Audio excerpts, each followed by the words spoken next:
The Volkswagen Beetle is sadly about to be no more. But before it goes to the big racetrack in the sky, we decided to take it for one last spin and see what it was that made this car so special to so many people. First up, we're going to talk to Paul Nelson, a Volkswagen enthusiast from County Meath, who has made some very eye-catching modifications to his Beetle.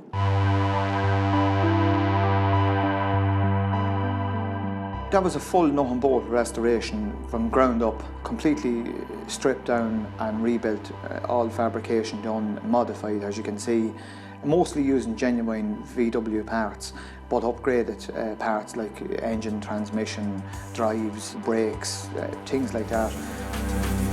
A good lot of the car is custom as well, from my own touch. It's done in the Skull team, as you can see. It started off with one skull on the gear stick, then it started with a custom gear stick, then it started with a custom exhaust. No matter where you go, I mean, you could pull into a filling station there and you have some job trying to get out of the filling station because there's people around you wanting to take pictures of it and all. Oh, that's part of the family. That car will never go. This next Beetle we're about to meet has also become a fully fledged member of the family for Sarah and Porrick. Mad about Beetles all my life, and I told my parents and they had said to me, okay, well, if you really want one, we'll give you the deposit, and for your 21st you can borrow the rest. Life lesson in money management. Got my Beetle for my 21st, drove it every day for about 4 years, and then I changed my job, so of course I had to sell it. And then I met Paddy. I told him that I'd sold the Beetle and really sorry that I'd done it. And even when I was selling it, my father said to me, you know, are you sure? And I had to do it because for work every day, couldn't be driving it every day. Told Paddy that, and he decided to go off and try and source it and see if he could buy it back. So he went back to the garage where I had dropped it off that night, and he went in, and sure enough the Beetle was still, would you believe, in the same location it was the night I dropped it off 4 years before. Bought it back, decided to hang on to him because he was so good to go keep looking for it.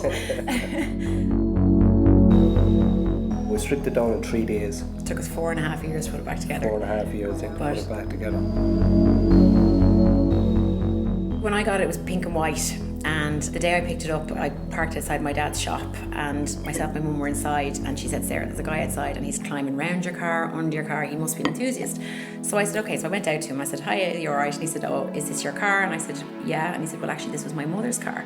She used to call it her little froggy, and it was real nostalgic for him because when they were kids, they used to ride around the back shelf, and he was a bit emotional about it because she had passed away quite recently.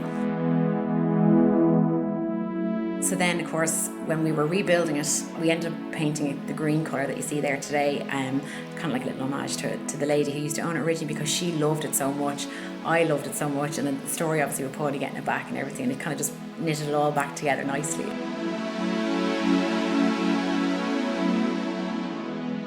I really love when you get the personal side to these stories, and I love that the car has been and is still such a huge part of their lives.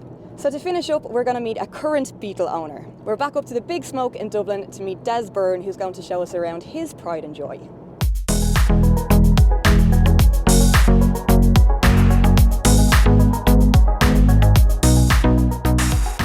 It's my second Beetle. I got one about a year ago, which was a white Beetle design model. I've changed it for a white Beetle R-Line model. I've bought it because I like German cars, I like Volkswagens, and I'm at the lucky stage in life when my kids are kind of getting on a bit.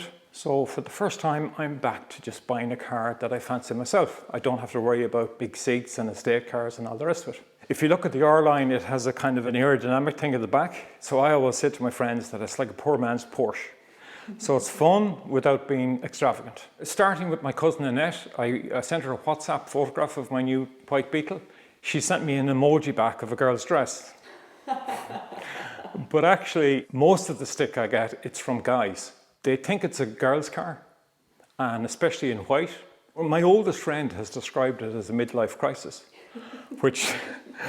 and I've said to him, you've no idea what a midlife crisis is if you think buying a Beetle is a midlife crisis.